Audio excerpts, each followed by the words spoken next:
penghitungan dan rekapitulasi suara dan tidak dapat memeriksa kecurangan proses pemilu sebelumnya. Pemohon menolak pendekatan yang demikian dan lebih menawarkan paradigma kedua, yaitu Mahkamah Konstitusi sebagai forum penyelesaian sengketa hasil pemilu yang progresif, yaitu yang lebih menerapkan keadilan substantif, substantive justice. Pendekatan ini berpandangan bahwa mahkamah tetap berwenang untuk memeriksa seluruh tahapan proses pemilu, tidak terbatas hanya pada proses penghitungan suara saja, tetapi seluruh tahapan, khususnya jika ada kecurangan pemilu yang sifatnya terstruktur, sistematis dan masif, karena bisa mencederai asas-asas pemilu yang luber, jujur, dan adil, sebagaimana diamanatkan oleh pasal 22 ayat 1 Undang-Undang Dasar 45.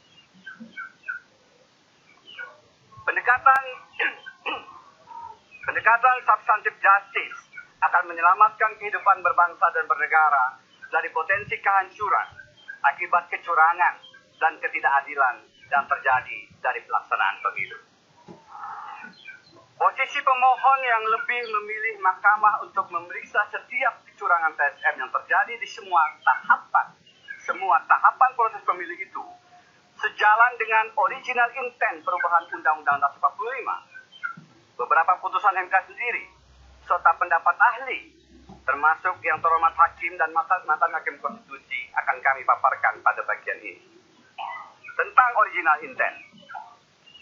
Dalam disertasinya, Dr. Refli Harun menyimpulkan bahwa sama sekali tidak ada niatan dari para perumus perubahan Undang-Undang Dasar 45 yang membatasi kewenangan MK berdasarkan pasal 24C ayat 1 Undang-Undang 45 untuk dalam tanda kutip memutus perselisihan tentang hasil pemilihan umum, penutup kutip, hanya pada perselisihan penghitungan suara yang mempengaruhi hasil pemilu. Lebih jauh, Dr. Refli berpendapat,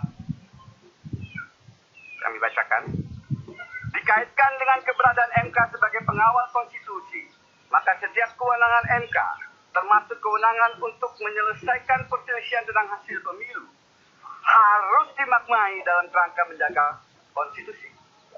Dalam konteks pemilu, yang harus dijaga adalah pemilu konstitusional, yaitu pemilu yang dilandasi nilai-nilai yang tercantum dalam Undang-Undang 45, luber, jujur, adil, dan demokratis.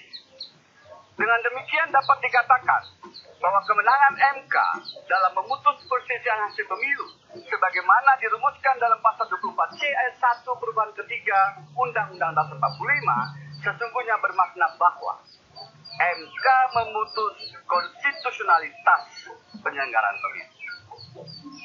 Putusan Mahkamah Konstitusi.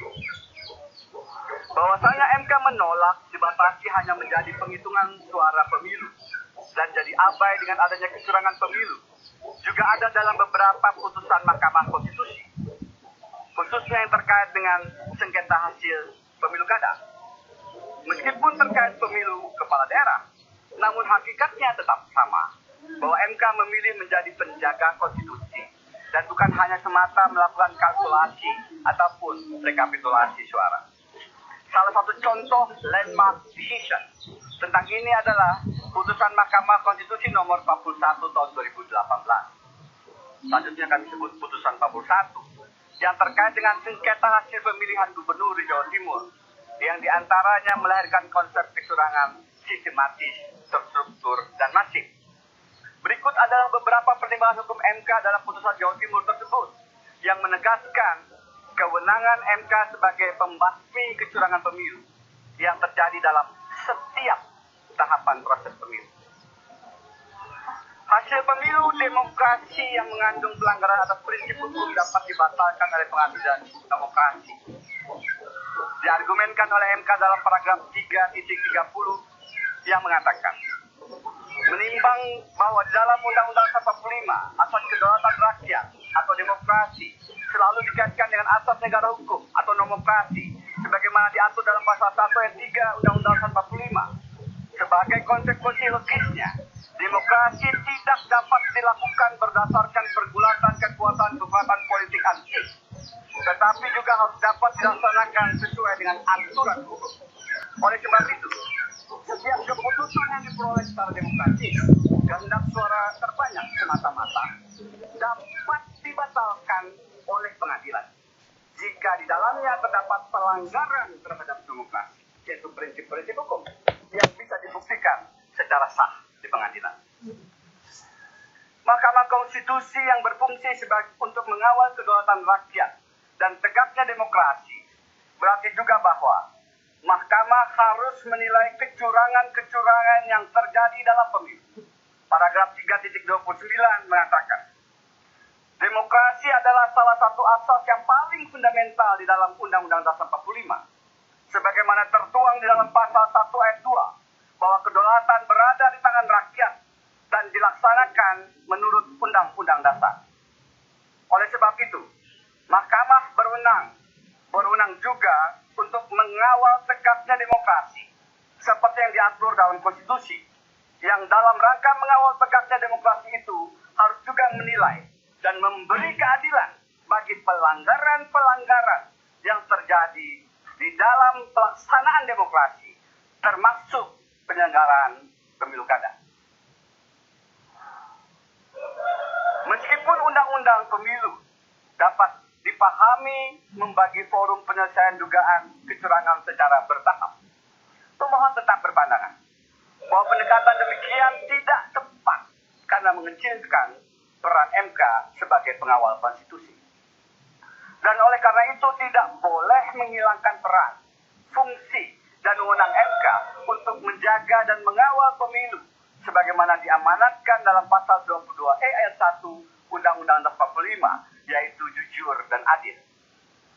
Pemilu haruslah dipahami sebagai satu kesatuan proses yang bukan hanya ditentukan pada hari H pemungutan suara, tetapi bagaimana seluruh proses dijalankan secara fair. Pasangan capres yang dipilih pada hari pemungutan suara adalah akibat dari rangkaian proses pemilu yang terjadi sebelumnya. Jadi, kalau proses sebelumnya berjalan dengan curang, maka pemungutan suara yang dihasilkan seharusnya tidak dapat diterima, apalagi disahkan. Mahkamah Konstitusi tidak boleh dikerangkeng untuk hanya memeriksa hasil suara saja.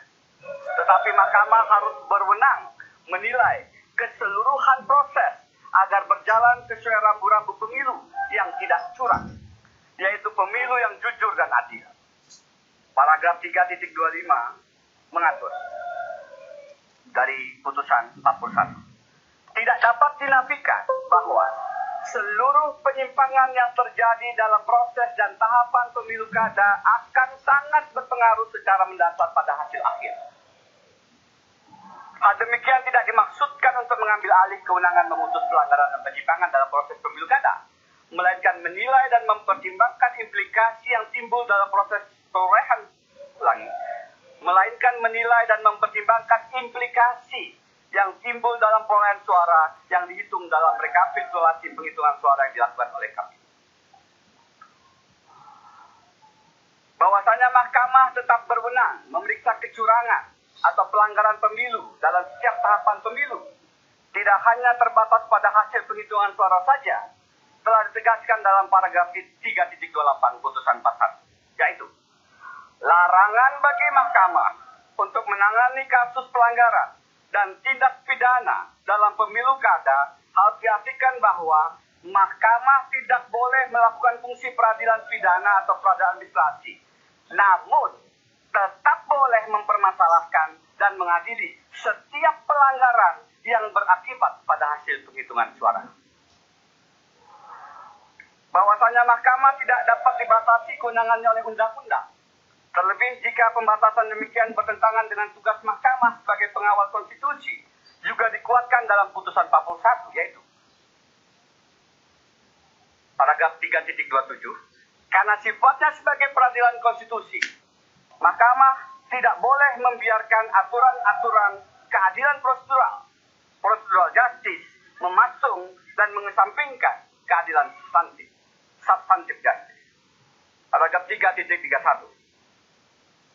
Menimbang bahwa peradilan menurut Undang-Undang Dasar 45 harus menganut secara seimbang asas keadilan, asas kepastian hukum, dan asas manfaat, sehingga mahkamah tidak dapat dipasung hanya oleh bunyi undang-undang, melainkan juga harus menggali rasa keadilan dengan tetap berpedoman pada makna substantif undang-undang itu sendiri. Paragraf 4.4, putusan 41, dalam mengadili perkara ini, mahkamah tidak dapat dipasung hanya oleh ketentuan undang-undang yang ditafsirkan secara sempit, yaitu bahwa mahkamah hanya boleh menilai hasil pemilu kada dan melakukan penghitungan suara ulang dari berita acara atau rekapitulasi yang dibuat secara resmi oleh KPU Provinsi Jawa Timur. Sebab kalau hanya berpedoman pada hasil penghitungan suara normal yang dibuat oleh termohon, tidak mewujudkan kebenaran material sehingga akan sulit ditemukan keadilan.